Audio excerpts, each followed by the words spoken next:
The world is experiencing an unprecedented crisis of international religious freedom, a crisis that has and continues to create hundreds of millions of victims, a crisis that undermines liberty, prosperity, and peace, a crisis that poses a direct challenge to the U.S. interests in the Middle East, Central and East Asia, Russia, China, and Sub-Saharan Africa, to name just a few.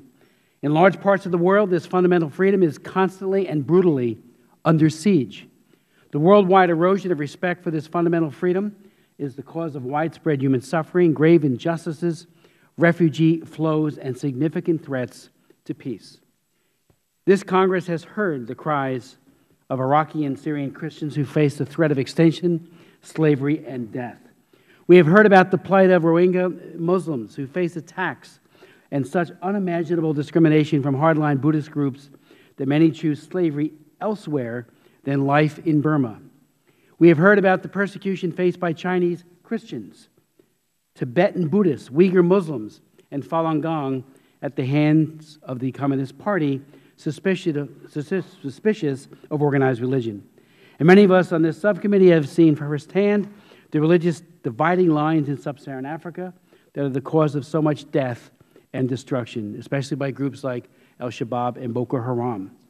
In a world where some people are willing to kill those whose beliefs differ from theirs, where anti-Semitism persists even in the most tolerant of places, and where authoritarian governments view strong religious faith as a potential threat to their legitimacy, it is more important than ever that the United States engage in robust religious freedom diplomacy, one that uses all the tools available enshrined in the landmark International Religious Freedom Act of 1998.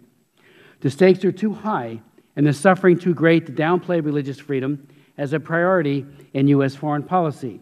But unfortunately, we often hear from religious groups globally and from NGOs working on the issue that this administration has sidelined the promotion of religious freedom. This criticism does not discount the exemplary work done by our men and women at the State Department and the efforts of Ambassador Saperstein himself.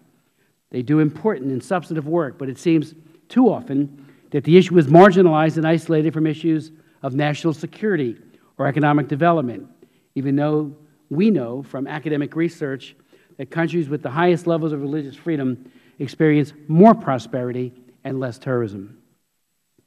Religious persecution has catastrophic consequences for religious communities and for individual victims, but it also undermines the national security of the United States.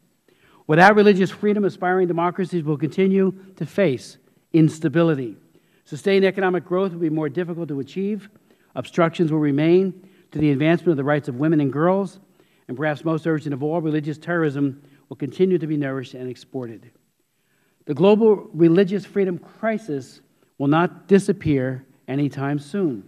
According to the nonpartisan Pew Research Center, 75% of the world's population live in countries where severe religious persecution occurs regularly. It has been almost 17 years since the passage of the International Religious Freedom Act of 1998. For the record, I chaired virtually every one of the hearings that led to its passage. And as we all know, it was authored by Congressman Frank Wolf, a tremendous advocate for religious freedom, and of course the author of that landmark law. Religious freedom diplomacy has developed under 3 administrations of both parties.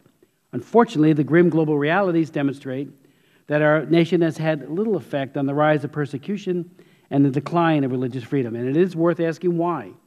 Is it worth asking not only what the State Department is doing, but more importantly, what could be done better?